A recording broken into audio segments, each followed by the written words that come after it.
Hey, Cherokee Trail, we are back, continuing our chapter readings in the book Insignificant Events in the Life of a Cactus.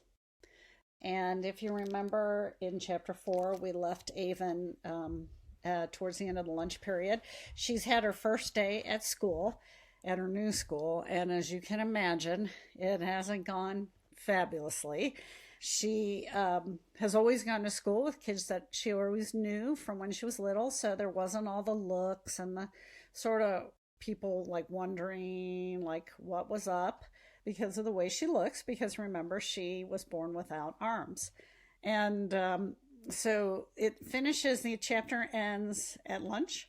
And as many of you know, whenever you start a new school, you've moved or just moved schools, sometimes the hardest thing to do that first week is to figure out who you can eat lunch with.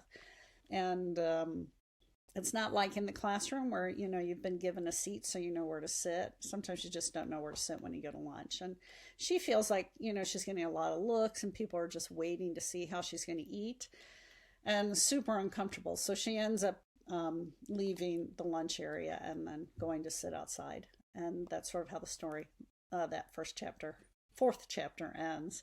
So she's at least gotten through the first day of school, but hasn't gone swimmingly so far.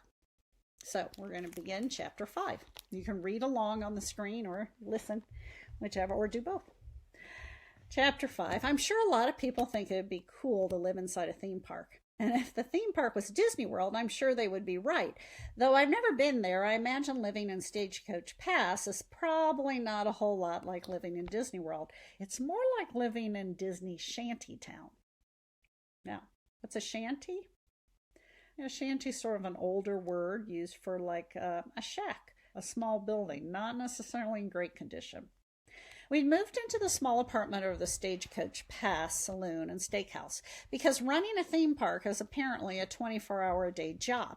You never know when an ancient toilet might explode, hopefully not with someone on it, or a kid might get bitten by a crazed bunny. Because the apartment is located right on top of the steakhouse, I can hear the noisy player piano on the bar every night as I fall asleep. The only main course options on the menu at the steakhouse are steak and a burger, both served with cowboy beans, cornbread, and coleslaw. For the adventurous, there's fried rattlesnake or Rocky Mountain oysters for appetizers. And we'll get back to that later. I tried the fried rattlesnake on my first day here, and I wasn't all that impressed. It pretty much just tasted like little fried pieces of fried stuff. I didn't much care to try the Rocky Mountain oysters, though. I've had this long-standing rule of not eating private parts, and it's served me well so far. The Saloon and Steakhouse is the first wooden building you see when you enter Stagecoach Pass after parking in the giant dirt lot, which is only a quarter half full on the busiest days. Next to the steakhouse is a shooting gallery where the fake guns have such poor aim that no one can hit the little bullseye attached to Plactus cactuses, wild-eyed cowboy cutouts, and stuffed, patchy-haired bobcats. Across from the shooting gallery is the tiny museum and the main souvenir shop, which sells things like drink coasters and shot glasses with cactuses on them, lollipops with scorpions inside them. Yeah, like anyone would eat that. And postcards of the Grand Canyon. I guess so people can pretend that they visited the Grand Canyon instead of Stagecoach Pass. Not that I blame them. The main dirt road, surprisingly called Main Street, that runs through Stagecoach Pass winds a corner after the shooting gallery, and there stands a theater that shows old black and white version westerns all day long. More like one person is always sitting in there, probably just to soak up the air conditioning. Next to the movie theater is a soda shop that sells old-fashioned candy and ice cream. It's run by a white-haired guy named Henry, who's worked there since Stagecoach Pass opened and who never gets anyone's orders right. Ask for a single strawberry cone and he gives you a triple chocolate. He's like 100 years old and completely senile, but he always remembers my name for some reason. I guess I'm pretty memorable. Must be the red hair. If you walk further down the dirt road, you'll find a jail. People can pay $10 to have someone arrested for reasons like eating their boogers and having bad breath. I already had Dad arrested for chronic farting, and I didn't have to pay for either because my parents run the place. VIP here. I'm planning on having Mom arrested for being a yellow sissy britches.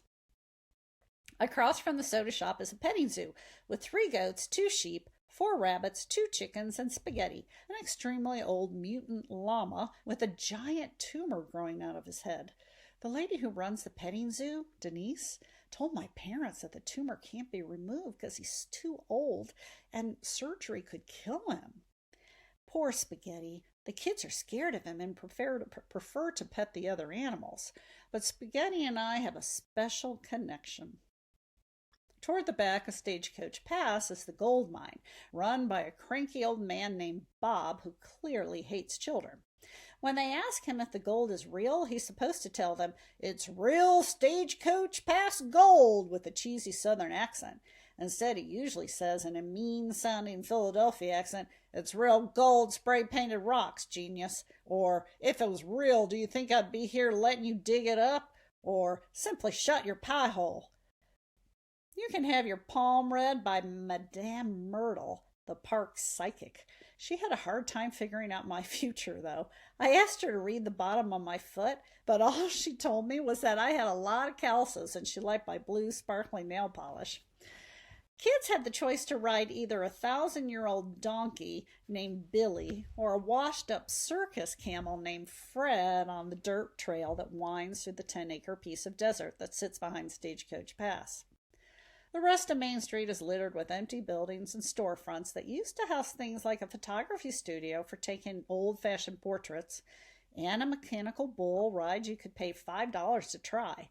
The mechanical bull still sits in the room, broken down and looking forlorn. I once walked through Stagecoach Pass and counted all the empty buildings.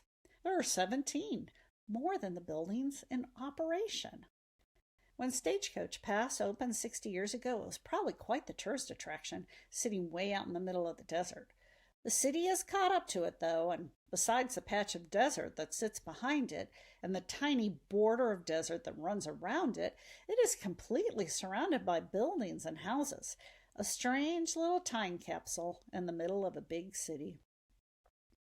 The first day after school, I walked into the soda shop, stomping my dusty purple flats all the way in to try to bring them back to their bright color.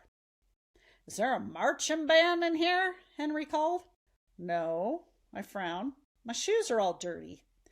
"That's the desert for you," Henry said. "What can I get you, little Avon?" "Just a single scoop of mint chip in a bowl, please." While I waited, I looked at the framed pictures of tarantulas lining one wall of the soda shop. "Someone must have really liked tarantulas to put all these pictures up," I said to Henry as he scooped my ice cream. He laughed. "Of course! You do, Avon." "I don't know anything about tarantulas." Henry chuckled and waved a hand at me like I was acting silly.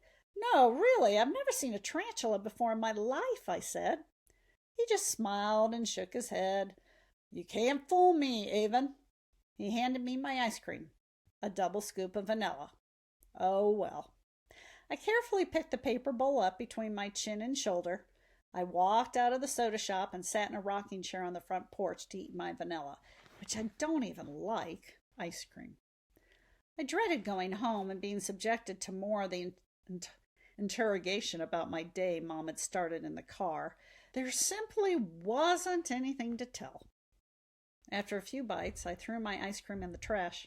I had already explored most of the park, so I decided to make my way around the back of the soda shop and see what was behind the buildings. I found a narrow dirt, of course, trail that wound through the small strip of desert that surrounded Stagecoach Pass. I followed it until I came to a small building, more like a shack. It was at the very edge of the property, which was bordered with a chain-link fence. Behind the fence, I could see the back of a large grocery store Mom and I had already visited. I walked around the shack, noting the 7 "Do Not Enter" signs nailed to the outside. The old wooden doors had been padlocked, probably a very long time ago, because the metal handle on one had completely rotted off the wood and The lock was still hanging with it on the other handle. I tried pushing on the handle with my side, but the door was so stiff I could barely move it. I needed someone's hands to pull it open. I peeked in one of the windows. Through the film of dirt, I could vaguely make out stacks of boxes and what looked like old props. Why on earth would someone padlock the doors and put 7 "Do Not Enter" signs on this building filled with nothing but junk? I had to get in there.